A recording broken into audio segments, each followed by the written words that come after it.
O assombroso mundo microscópico está povoado por seres que os nossos olhos não conseguem ver, mas que boa parte deles a ciência já conhece muito bem. São seres que transitam na faixa que podem estar categorizados como seres vivos ou não. Um desses seres são os vírus, seres de uma complexidade muito simples, que são formados por uma cápsula proteica que envolve o seu material genético. Dependendo do tipo de vírus, o material genético pode ser composto de ácidos nucleico DNA ou RNA. Os compostos por DNA são os adenovírus, enquanto os que são compostos pelo RNA são os retrovírus. Mas existem vírus que trazem em sua constituição esses dois ácidos, que são denominados de citomegalovírus. A palavra vírus tem um significado muito interessante e peculiar, que vem do latim, significando fluido venenoso ou toxina.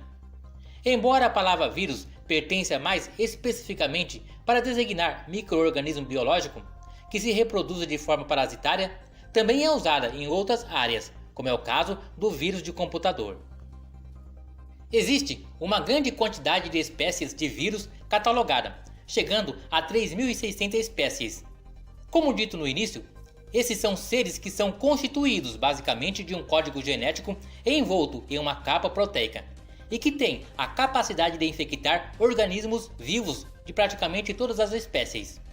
Os vírus, fora do hospedeiro, não representam nenhum perigo, pois são seres parasitários do interior celular, significando que eles somente se reproduzem pela invasão, dominação e controle do maquinário celular. Podemos ainda designar os vírus que invadem células eucariontes e aqueles que infectam células procariontes. Os que infectam células procariontes são os bacteriófagos. Esses tipos de vírus infectam as bactérias. As proteínas que formam o capsídeo, estruturas das quais são formados os vírus, são específicas para cada tipo de vírus. O capsídeo mais o ácido nucleico que ele envolve são denominados de núcleo capsídeo. Alguns vírus são formados apenas pelo núcleo capsídeo, outros, no entanto, possuem um envoltório ou envelope externo ao núcleo capsídeo. Esses vírus são denominados de vírus encapsulados ou envelopados. A biologia diz que o envelope consiste principalmente em duas camadas de lipídios derivadas da membrana plasmática da célula hospedeira e em moléculas de proteína virais, específicas para cada tipo de vírus, imersas nas camadas de lipídios.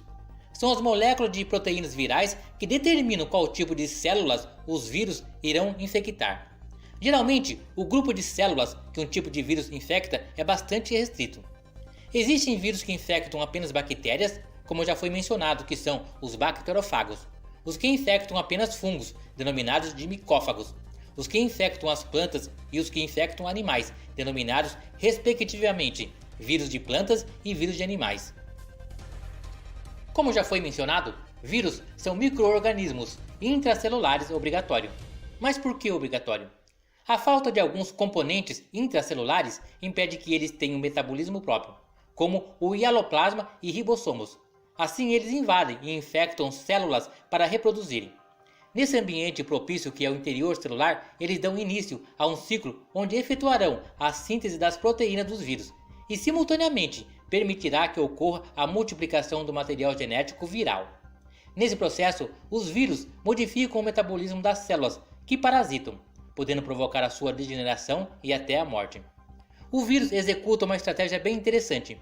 Primeiro, adere à parede celular, injeta seu material genético ou entra por englobamento, por um processo chamado de fagocitose, induzindo a célula a introduzi-lo no seu interior. Mas existe um grande debate acerca de o vírus ser ou não uma entidade que possa ser considerada um ser vivo. Muitos defendem a ideia que os vírus não são seres vivos. Argumentam que organismos vivos devem possuir características como a habilidade de importar nutrientes e energia do ambiente. Devem ter metabolismo, um conjunto de reações químicas altamente interrelacionadas, através das quais os seres vivos constroem e mantêm seus corpos, crescem e performam inúmeras outras tarefas, como locomoção e reprodução. Organismos vivos também fazem parte de uma linhagem contínua, sendo necessariamente originados de seres semelhantes, e através da reprodução gerar outros seres semelhantes, descendência ou prole. No entanto, uma boa parte acreditam que os vírus podem sim ser categorizados na classe dos seres vivos. pois apresentam alguns atributos dessa classe, como são capazes de reproduzir-se, embora eles dependam do maquinário metabólico da célula hospedeira para isso.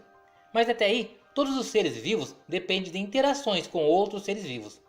Outros ainda levam em consideração a presença massiva de vírus em todos os reinos do mundo natural.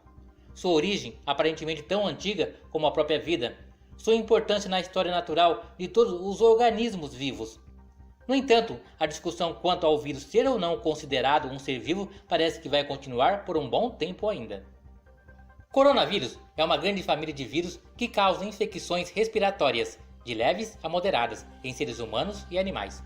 Os primeiros coronavírus humanos foram identificados em meados de 1960.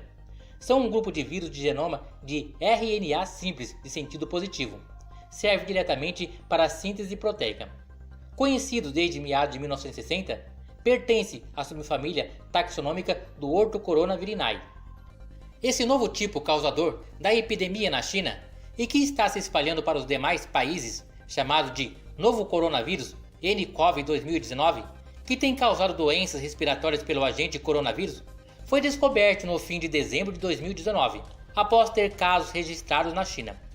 Até o dia 30 de janeiro, segundo a Organização Mundial de Saúde, ultimamente são mais de 8.000 casos registrados em 18 países, o que mobilizou organismos internacionais e comunidade científica na busca por respostas sobre prevenção e tratamento. No Brasil, até 31 de janeiro, são 13 casos suspeitos em investigação no momento para novos coronavírus, mas nenhum deles foi confirmado. Geralmente, infecções por coronavírus causam doenças respiratórias leves a moderadas, semelhantes a um resfriado comum. Alguns coronavírus podem causar doenças graves, com impacto importante em termos de saúde pública, como a Síndrome Respiratória Aguda Grave, o SARS, identificada em 2002, e a Síndrome Respiratória do Oriente Médio, MERS, identificado em 2012. As investigações sobre a transmissão do novo coronavírus ainda estão em andamento. Mas a disseminação de pessoa para pessoa, ou seja, a contaminação por contato, está ocorrendo. É importante observar que a disseminação de pessoa para pessoa pode ocorrer de forma continuada. Alguns vírus são altamente contagiosos, como o sarampo, enquanto outros são menos. Ainda não está claro com que facilidade o novo coronavírus se espalha de pessoa para pessoa. Apesar disso, a transmissão do coronavírus costuma ocorrer pelo ar ou por contato pessoal com secreções contaminadas, como gotículas de saliva, espirro, tosse, catarro, contato pessoal próximo, como toque ou aperto de mão, contato com objetos ou superfícies contaminadas, seguido de contato com a boca, nariz ou olhos. Os coronavírus apresentam uma transmissão menos intensa que os vírus da gripe, e, portanto, o risco de maior circulação mundial é menor. O vírus pode ficar incubado por 2 semanas, período em que os primeiros sintomas levam para aparecer desde a infecção. O diagnóstico do novo coronavírus é feito com a coleta de materiais respiratórios, aspiração de vias aéreas ou indução de escarro. É necessária a coleta de 2 amostras na suspeita do coronavírus. As 2 amostras serão encaminhadas com urgência para o Laboratório Central de Saúde Pública. Uma das amostras será enviada ao Centro Nacional de Influenza e a outra amostra será enviada para a análise de metagenômica. Para confirmar a doença, é necessário realizar exame de biologia molecular que detecte o RNA viral. O diagnóstico do novo coronavírus é feito com a coleta de amostra, que será indicada sempre que ocorrer a identificação de caso suspeito. Ainda não existe tratamento específico para infecções causadas por coronavírus humano. No caso do novo coronavírus, é indicado o repouso e consumo de bastante água, além de algumas medidas adotadas para aliviar os sintomas, conforme cada caso, como por exemplo, o uso de medicamento para dor e febre, antitérmicos e analgésicos, uso de umidificador no quarto ou tomar banho quente para auxiliar no alívio da dor de garganta e tosse. Assim que os primeiros sintomas surgem, é fundamental procurar a ajuda de um médico, imediata, para confirmar o diagnóstico e iniciar o tratamento. Os sinais e sintomas clínicos do novo coronavírus são principalmente respiratórios, semelhantes a um resfriado. Podem também causar infecções do trato respiratório inferior, como as pneumonias. Os principais sintomas são febre, tosse e dificuldade para respirar. É importante lembrar que epidemias sempre existiram e, graças à união de todos, todas foram controladas. O importante é não entrar em pânico e seguir os procedimentos para se evitar entrar em um grupo de risco. Um forte abraço a todos! Deixem uma curtida nesse vídeo e compartilhem o mesmo para que essas informações possam alcançar o maior número de pessoas. Conhecimento é fundamental para construirmos um mundo melhor.